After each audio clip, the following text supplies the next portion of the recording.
All right, get ready because today we're diving into a real scientific detective story. We're on the hunt for a rogue protein, and our investigation is going to take us somewhere pretty cool, deep into the unique world of the wallaby. So let's get right to it. The big question is, what's the deal with the wallaby's immune system? I mean, why is it such a puzzle? At first glance, you'd think it works just like ours, but nope. It does some really strange things. Things that have had scientists totally stumped for years. Okay, so to even begin to crack this marsupial mystery, we've got to get to know the key players involved in any immune response. First up, meet the cytokines. The easiest way to think about them, they're basically the immune system's text messengers. Seriously, they're these tiny proteins just zipping all over your body, carrying super urgent instructions. They're the ones telling your immune cells, hey, you go here, you do this, attack now, They are absolutely crucial for getting everyone on the same page to fight off an infection. Now, out of all these little messengers, there's one that's like the field commander. It's called interleukin 21, or IL-21 for short. This guy is a huge deal. It's the one that organizes the T cells and the B cells, basically the special forces of your immune system. And it's also a key player in making antibodies. So yeah, IL-21 is kind of a big shot. And this is where the mystery really starts. See, in most mammals, like you and me, the immune response is pretty predictable. It follows a set playbook. But in marsupials, like our wallabies, scientists started noticing some really weird stuff. Their antibody responses seemed sluggish, kind of delayed, and some of the communication between their immune cells was weak, or maybe not even happening at all. It's almost like their internal army wasn't getting the right orders from command. Which brings us right to our number one suspect. Could it be the field commander IL-21 that's causing all this chaos? Is it missing in action? Or is it still there but just sending out garbled signals? Well, that's what we need to find out. The investigation is officially on. So think about it. How on earth do you even start looking for one tiny elusive protein inside a living wallaby? It sounds impossible, right?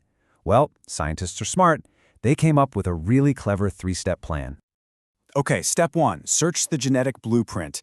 They basically went on a digital scavenger hunt scouring every marsupial DNA database they could find, looking for the specific gene that codes for IL-21.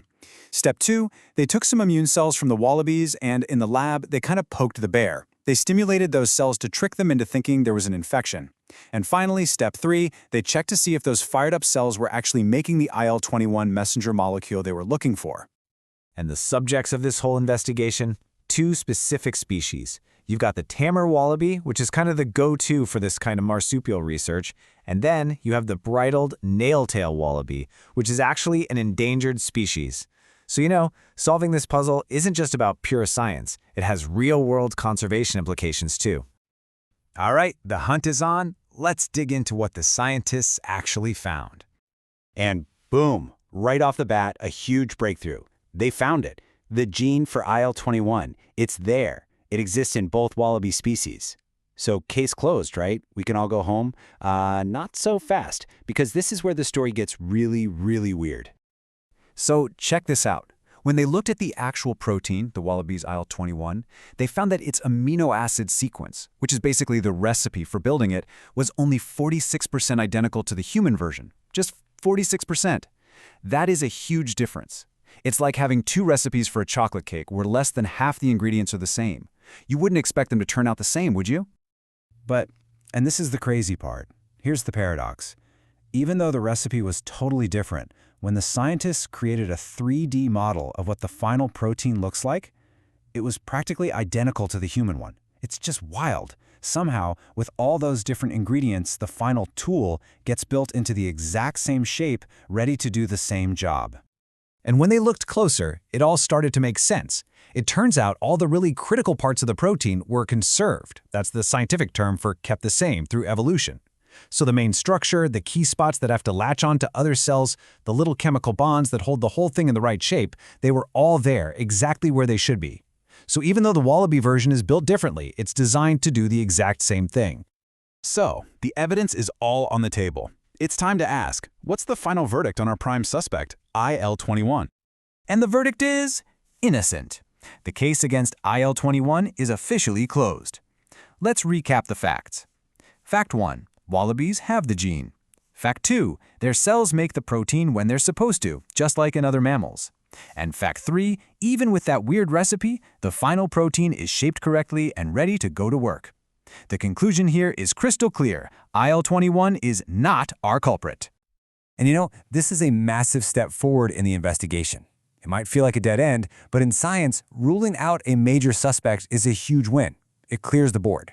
Just like the researchers themselves said, because it's so functionally similar, it's really unlikely that IL-21 is the reason for the wallaby's weird immune responses.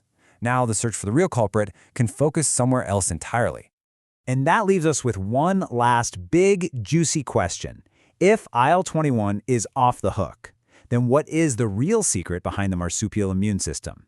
See, the mystery isn't solved at all. It just got deeper, and honestly, way more fascinating. And that right there is the beauty of science. Every time you find an answer, it just leads you to an even better question.